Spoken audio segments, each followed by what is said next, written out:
Bonsoir à toutes et à tous, bienvenue dans la galerie du théâtre La Passerelle pour cette 11e intimité artistique autour de l'exposition du prix Levallois qui est montée, qui est derrière moi, que vous découvrirez un petit peu plus tard quand les galeries s'ouvriront à nouveau, mais c'est jusqu'au 3 avril, j'espère que vous aurez la chance de la découvrir en direct.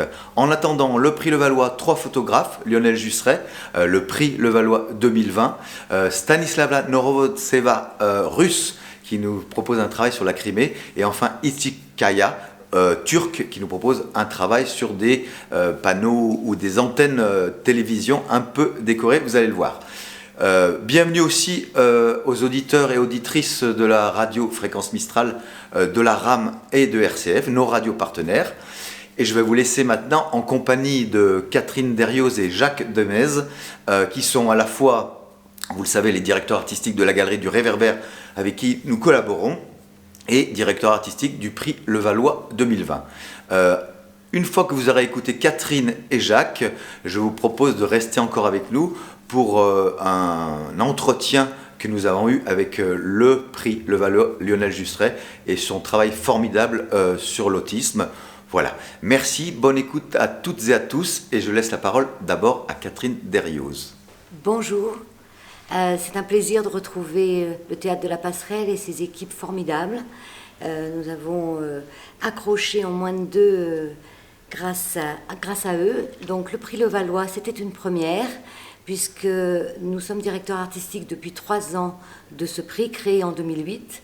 Et pour la première fois, nous avions décidé qu'elle soit itinérante. Le prix Levallois a été fondé par Stéphane de Crepes, qui a été l'adjoint à la culture de la ville de Levallois pendant de longues années et qui a eu l'audace, l'intelligence de créer un prix pour la jeune photographie contemporaine, de faire confiance à cette génération de photographes, à faire confiance aux différents directeurs artistiques qu'il a choisis. Nous l'avons été, nous, pendant 3 ans, de 2018 à 2020. Ça a été une formidable expérience, car cette année, par exemple, malgré la pandémie, nous avons eu 948 candidats, 38% de plus que l'année d'avant. Nous avons regardé 14 000 images avec Jacques, et parmi ces 948 candidats, nous en avons choisi 15, les 15 finalistes, parmi lesquels le jury sélectionne les 2 lauréats, le prix Levallois et la mention spéciale, et le public élit, grâce à des clics sur le site internet du prix, le prix du public. C'était une expérience absolument passionnante avec le jury, que nous avons fait bien sûr cette année en visioconférence. Philippe Ariano faisait partie du jury. Je crois qu'il a trouvé cette expérience assez formidable. Il y avait également la marraine du prix, Geneviève Atwood, grande photographe américaine, qui a eu aussi un emballement pour Lionel Jusseret, le lauréat de cette année. Je vais vous parler des 3 lauréats qui sont actuellement exposés.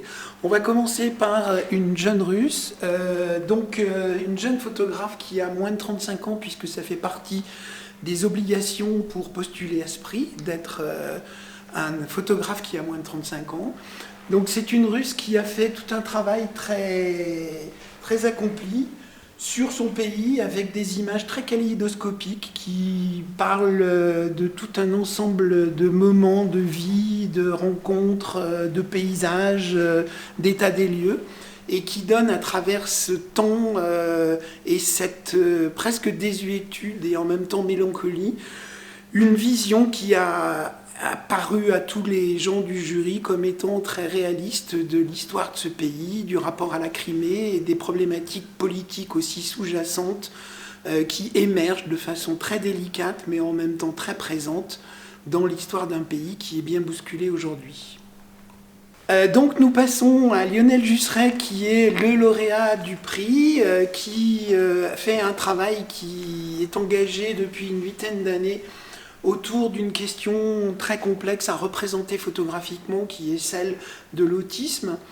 Travail qui a été vraiment unanimement reconnu de la part du jury pour sa grande distance, sa grande pudeur et en même temps sa grande intelligence, aussi bien plastique que conceptuelle, et aussi un immense respect lié aux gens qui sont traités, à la question de ce sujet qui est très difficile à aborder, qui en même temps, dans ce travail-là, nous est montré d'une façon extrêmement intime, en même temps très sensible, sans douleur excessive et avec un immense respect de chacun, qui fait que si on n'est pas parfaitement au courant de ce qui se passe dans ce travail-là, on peut parfois même penser à des jeunes enfants tout à fait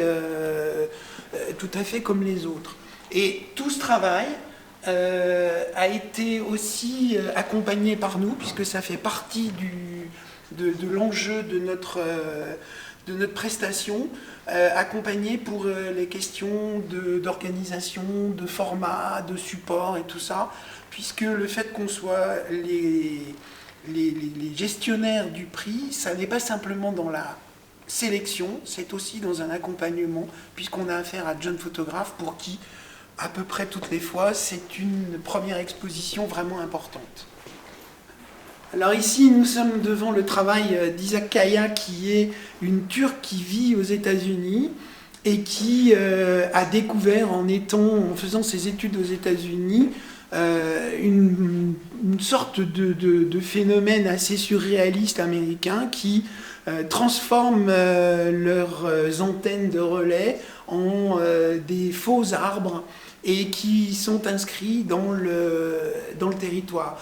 Donc elle fait une sorte de recensement de ces totems, si on peut dire, totems d'une modernité qui est assez pathétique, on peut le dire.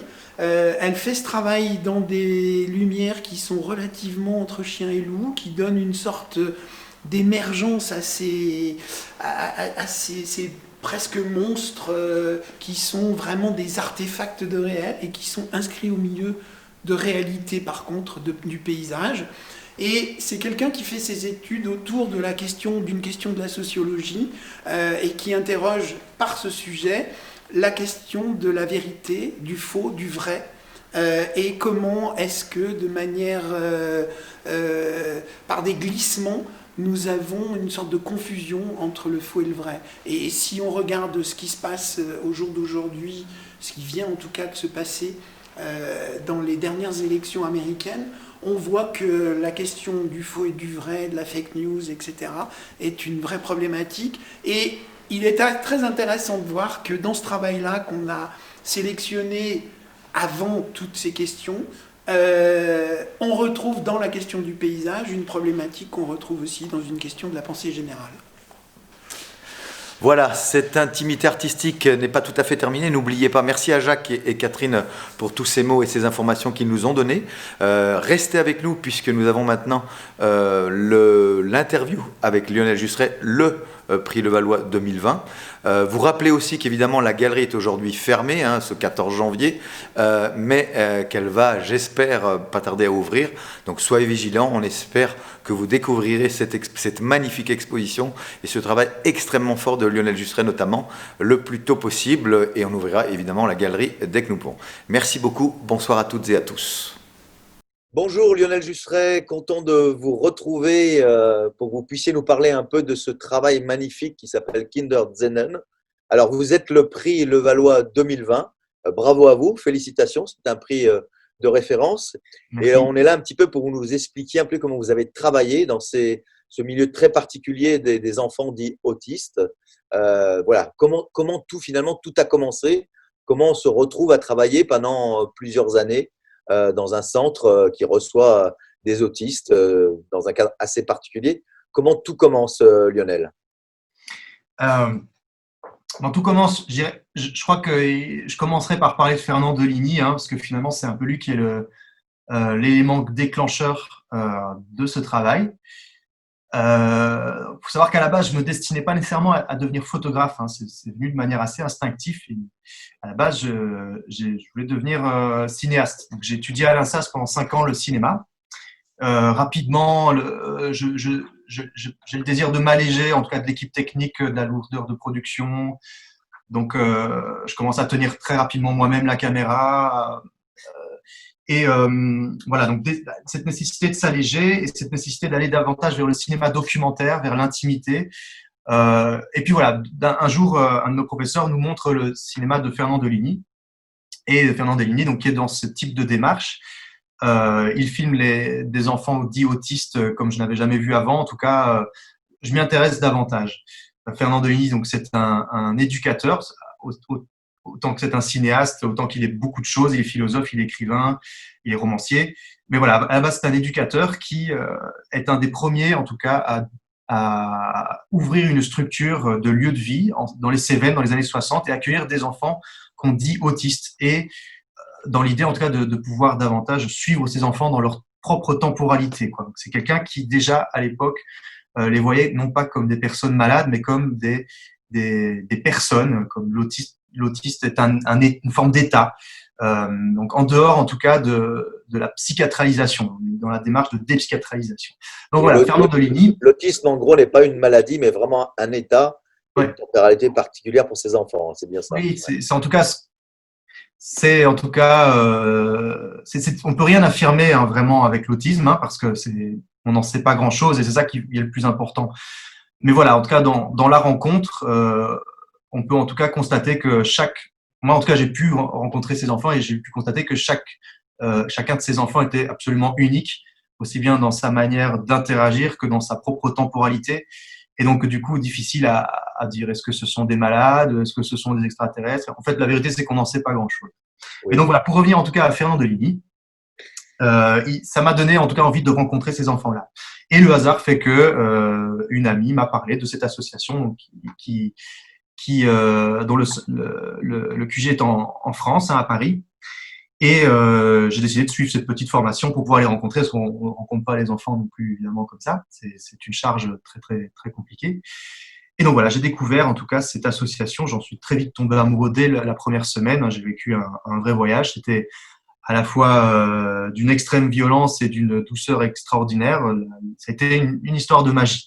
Et donc ce potentiel-là de cette rencontre, en tout cas, j'ai envisagé à ce moment-là toujours de faire du cinéma, mais c'était l'outil de la photographie qui, à un moment donné, s'est imposé parce que je suis à la fois avec les enfants, je travaille avec eux, je les accompagne. On est dans les soins corporels, on est dans le prendre soin.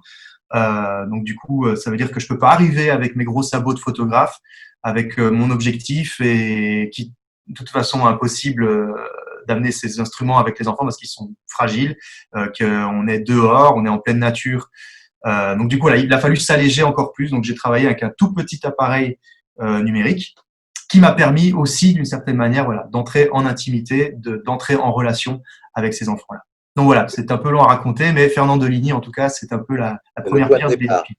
Oui, alors effectivement, quand on voit ce travail qui s'appelle Kinderszenen, hein, si je prononce bien, Lionel, en tous les cas, il y a une chose très importante. Vous parliez de la temporalité différente de ces enfants-là.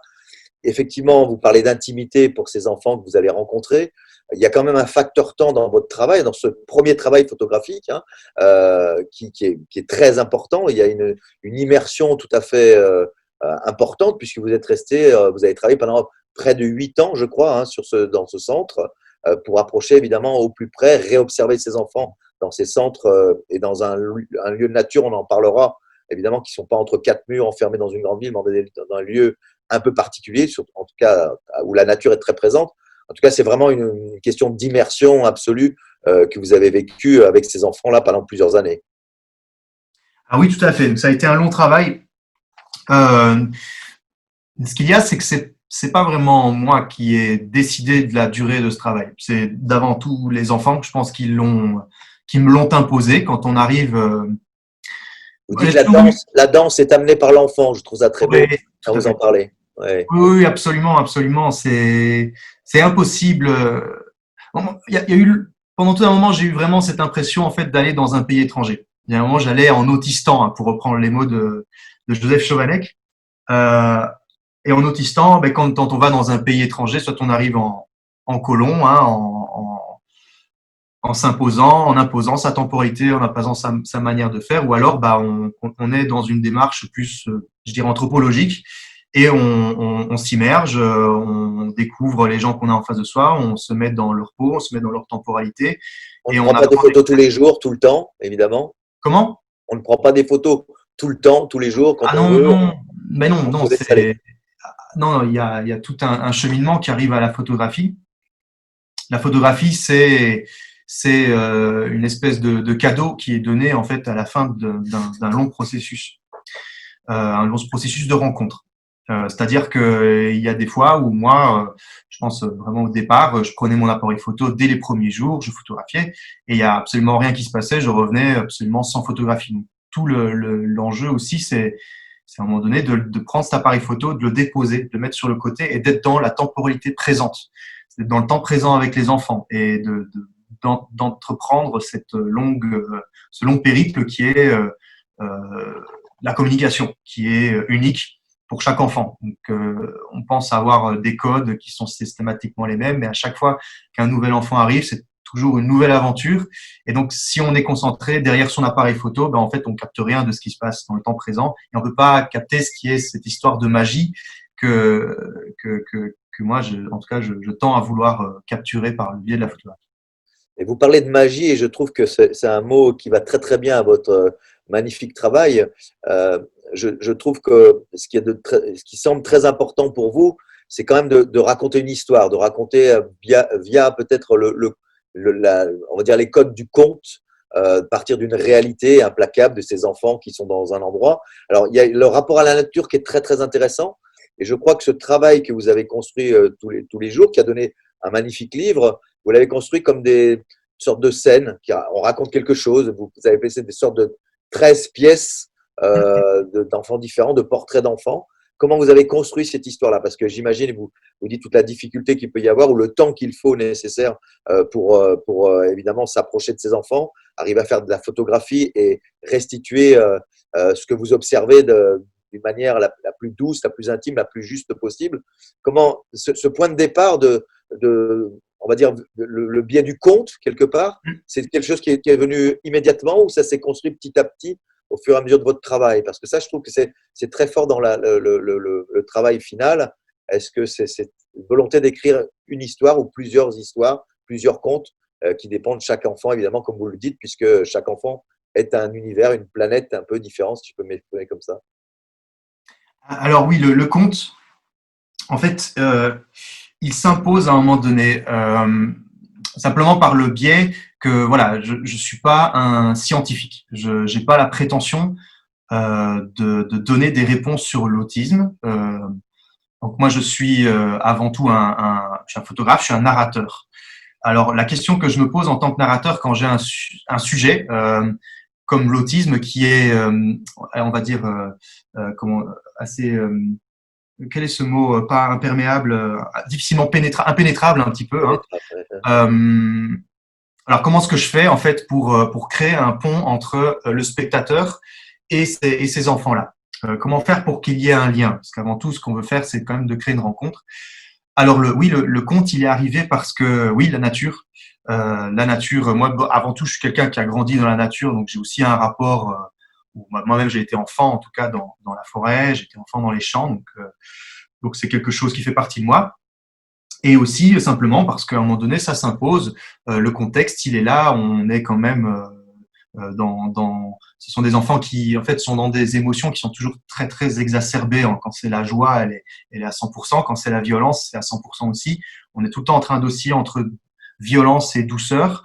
La violence aussi, la violence contre soi, la violence sur l'autre. Voilà, tout ça m'amène en tout cas à des espèces de mythologies, en tout cas, des espèces d'icônes, des espèces de thèmes. Et il se fait que naturellement, en fait, je me suis orienté vers le conte. Le conte, il a l'avantage d'être populaire, c'est-à-dire qu'il fait partie de l'imaginaire collectif.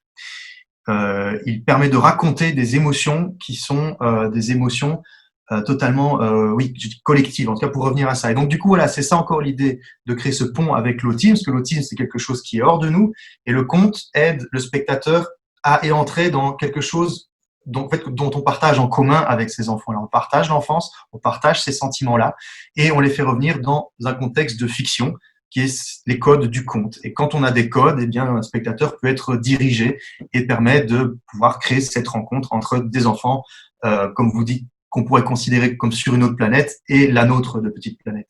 Et faire en fait l'histoire qu'on est en fait dans cette espèce d'ensemble et qu'on partage les mêmes essences qui est celle de l'enfance, en tout cas pour le coup, d'où les Kinderzenen, les scènes d'enfants. Donc voilà, le livre, tout comme le travail, est divisé en 13 petits chapitres. Donc on revient encore à une forme, une forme de conte, voilà, de conte de fées. Et donc il se retrouve dans le livre, en tout cas, donc ce qui permet à nouveau d'appuyer cette forme du livre de conte que le spectateur, en tout cas, connaît déjà par essence, parce que à nouveau fait partie de notre imaginaire collectif. Et alors, le titre, c'est les 13 pièces ou les 13 portraits d'enfants ou les 13 contes. 13 scènes d'enfants, c'est ça, oui. Voilà, 13 scènes d'enfance. Est-ce que c'est. Vous parliez de Robert Schumann, je crois que c'est les 13 pièces. Il y a un rapport avec le titre, en tous les cas, de l'exposition et du livre. Pourriez nous en dire un petit peu sur ce choix du texte, évidemment? Oui, les 13 scènes d'enfants de Robert Schumann. Bon, voilà, comme vous disiez, j'ai travaillé pendant 8 ans sur ce boulot. Et en termes méthodologiques, pour moi, ça a été une fête en fait que de me remémorer ce travail de Schumann que j'ai joué au piano quand j'étais enfant. Pourquoi je dis ça? Parce que c'est une fête de pouvoir, en tout cas rapidement dans un travail, se baliser quand on travaille sur autant de temps sans savoir quelle va être la fin. Voilà, le fait d'un moment donné de finir un dernier chapitre, c'est là que ça doit se terminer, sinon ça n'a pas de fin. Il faut savoir se structurer. Si dans l'idée on veut donner une structure pour un spectateur, il faut d'abord soi-même en tout cas trouver une structure. Donc ça a été une fête que d'emprunter en tout cas à Robert Schumann ces 13 petits leads au piano. Et ce que je pourrais rajouter aussi sur cette forme, c'est non seulement qu'elle évoque le conte, comme on disait, mais aussi parce que moi, je pense, voilà, comme je l'ai dit, c'est un travail qui est documentaire, mais pas complètement. C'est pas un travail scientifique. Moi, j'ai envie de dire parfois que c'est un travail qui est musical, en fait. Hein. On est plus dans quelque chose de lyrique. Le spectateur, en tout cas, n'a pas d'information. Il est dans la poésie du moment et donc voilà, je pense que ça, en termes de forme, en tout cas, les 13 scènes d'enfants, en étant une référence directe à la musique de Robert Schumann, pour moi, ça fait sens, en tout cas dans l'écriture que j'ai voulu donner pour ce travail. Alors, il y a tout le travail, évidemment, photographique, d'image restitué par cette exposition et le livre. Et je crois qu'il y a aussi tout un travail d'une création sonore qui a été fait par une amie, Claire Allouin, Clara Allouin, je crois, qui sont à partir d'enregistrements que vous avez fait parfois de certains enfants, de moments vécus avec ces enfants-là, et qui a donné une création sonore qui entoure cette exposition, ces images-là, qui nous plonge, qui nous immerge encore une fois dans ce travail-là. Comment ça s'est passé ce travail et pourquoi ce désir de vouloir mettre ce son? C'est le cinéaste qui a eu envie de mettre, en plus des images, du son comme on peut l'avoir dans les films. Comment c'est venu cette idée d'un habillage, on va dire, sonore de ces images-là? Bon, alors, dans la pratique, en tout cas, les photographes maintenant sont de plus en plus invités pour être diffusés dans les festivals à faire des diaporamas sonores. Et donc, c'est quelque chose à laquelle on doit penser à la fin d'un travail. C'est tiens, comment est-ce que je vais faire est-ce que ce sera de la musique? Est-ce que ce sera voilà. C'est sûr que moi, avec ma formation de cinéaste, j'ai plutôt tendance à aller chercher du son direct. Et donc, en dernier, vraiment dans les derniers temps de ce long travail, comme je photographiais, j'avais un petit enregistreur sur moi et donc j'ai pris des sons des enfants dans l'idée de tiens, pourquoi pas habiller en tout cas par quelques sons de présence, parce que ce sont des enfants qui sont non-verbaux pour la plupart, donc ils peuvent faire des petits sons, mais il n'y a rien de vraiment de mots en tout cas. Et donc voilà, c'était dans cette idée-là. Et puis cette amie en question, Clara, qui est d'ailleurs la personne qui m'a invité pour la première fois à me rendre chez les enfants, donc ça faisait un peu comme boucler la boucle. Voilà, c'est cette amie qui est devenue créatrice de radio, eh bien, a écouté mes sons et s'est dit, écoute, je te propose de faire un diaporama sonore. Et je lui ai dit, écoute, ce serait intéressant aussi de le faire pour potentiellement des expositions afin de créer davantage justement d'immersion pour le spectateur. Et je ne savais pas exactement ce que ça donnait jusqu'à ce que je l'essaye en fait pour la première exposition au Centre culturel de Levallois. Et donc voilà, on a vraiment en tout cas une nouvelle strate, si je puis dire, en tout cas pour le spectateur. Il y a une nouvelle spatialisation créée aussi par la stéréo. On entend vraiment comme des enfants qui se déplacent, on a des présences. Et je pense que même si la forme de la photographie est silencieuse et que le travail que j'ai fait, je l'écris à la fin du livre, c'est le regard silencieux de ces enfants, en tout cas, il est important. C'est ce qu'il est dans tout ce qu'il raconte, en tout cas, ou dans ce qu'il ne raconte pas, j'en sais rien. En tout cas, on s'en fait son idée. Moi, j'ai juste voulu le capter. Après, le spectateur décide de ce qu'il voit. Mais en tout cas, je suis très content que ce travail sonore apporte vraiment quelque chose en plus de cette proximité et fait ressentir en fait ce qu'on a ressenti aussi en étant proche d'eux, d'avoir leur son nous rappelle en tout cas à leur présence dans cette salle. Et je pense oui que ça apporte en tout cas quelque chose, à nouveau quelque chose de magique en tout cas en plus à l'exposition. Bien. Et alors, moi, j'ai envie de vous dire, Lionel, après 8 ans, ce travail, cette belle récompense du prix de Levallois, d'un magnifique livre qui est sorti en même temps, est-ce que l'humain, Lionel Jusseret, l'homme, par rapport à ses enfants, par rapport au monde de l'autisme, ça a déclenché des choses, ça a provoqué des choses? Est-ce qu'il y a des moments totalement particuliers, singuliers, qui vous ont profondément marqué et changé à jamais la vue que vous aviez de ces enfants, de cet état d'autisme? Il y aurait des choses à dire là-dessus, j'imagine. C'était j'ai jamais été un grand voyageur, je pense. J'ai jamais beaucoup fait des voyages géographiques. Ça m'a jamais beaucoup intéressé. Je m'ennuie assez vite, en fait. Moi, je pense que si c'était à refaire, je deviendrais, j'embrasserais les professions sociales. En tout cas, c'est des métiers que je trouve magnifiques, que j'adore. Mais je crois que avoir été pendant 8 ans dans l'association J'interviendrai, avoir vraiment été en autistan, comme je disais, mais je pense que ça a été mon plus beau voyage en fait jusque maintenant, et c'est peut-être le seul vrai voyage que j'ai jamais fait. Et pour moi, en fait, c'est ça le voyage, c'est la rencontre avec l'être humain, c'est rentrer dans des temporalités complètement hors de la sienne. Ce que m'ont donné ces enfants, je serais incapable de leur rendre. J'espère en fait avec ce bouquin donner un petit peu de ce qu'ils ont été pour moi à des spectateurs. En tout cas, si je peux, si c'est ça essayer de faire progresser en tout cas la représentation de l'autisme dans nos sociétés. Alors à ce moment-là, je pourrais dire que oui, j'aurais rendu quelque chose. Mais c'est eux qui donnent. Ouais, c'est eux qui donnent. Moi j'ai pu leur offrir j'aurais pu leur offrir des promenades, leur offrir des aventures. Hein. C'est sûr que j'ai fait mon boulot aussi d'animateur socioculturel. J'ai essayé de le faire bien. Mais oui, on parle beaucoup du don et du contre-don en anthropologie, et le contre-don, j'ai jamais pu vraiment le rendre. Donc ça veut dire que celui qui donne, c'est un peu celui qui a le pouvoir. Et pour rendre l'appareil, pour équilibrer à nouveau le pouvoir, il faut faire le contre-don. Moi, je pense que j'ai jamais réussi à refaire le contre-don. Donc, ce sont eux qui sont les petits rois, d'une certaine manière. C'est les petits dieux, quoi. Moi, j'ai jamais pu leur rendre ce qu'ils m'ont donné, et je pense que je n'arriverai jamais à le rendre.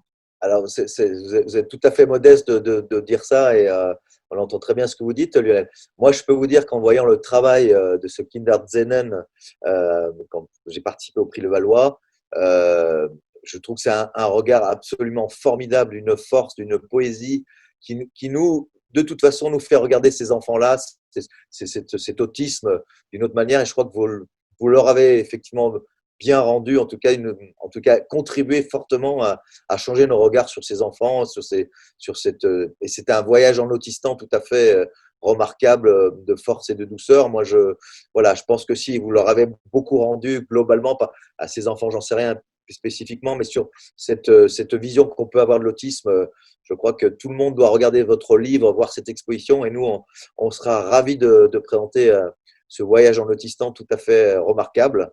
Merci beaucoup, Lionel. Merci à vous. Pour le temps passé avec nous. Merci pour ce travail formidable qu'on a hâte de faire découvrir aux Alpins.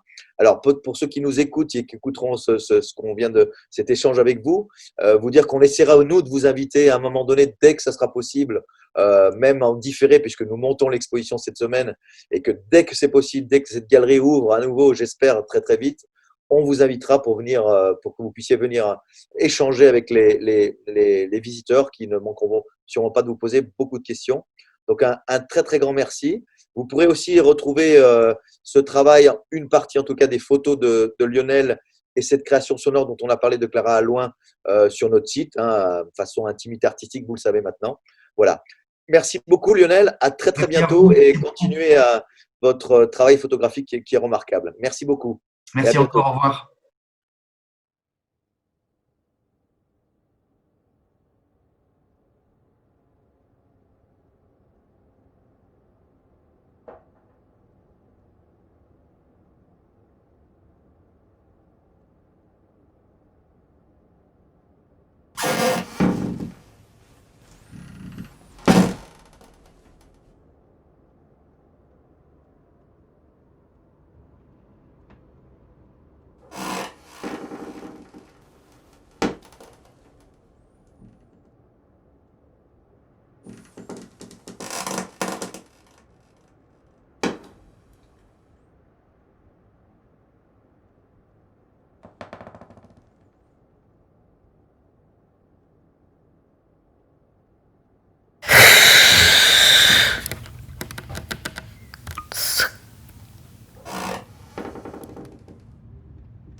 Allez, dans ton lit.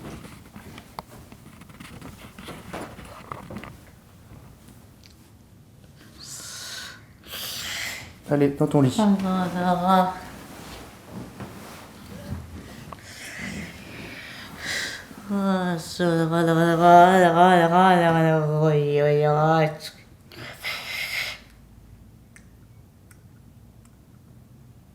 Ce que passe.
Restez vigilants quant à l'ouverture évidemment possible de cette galerie.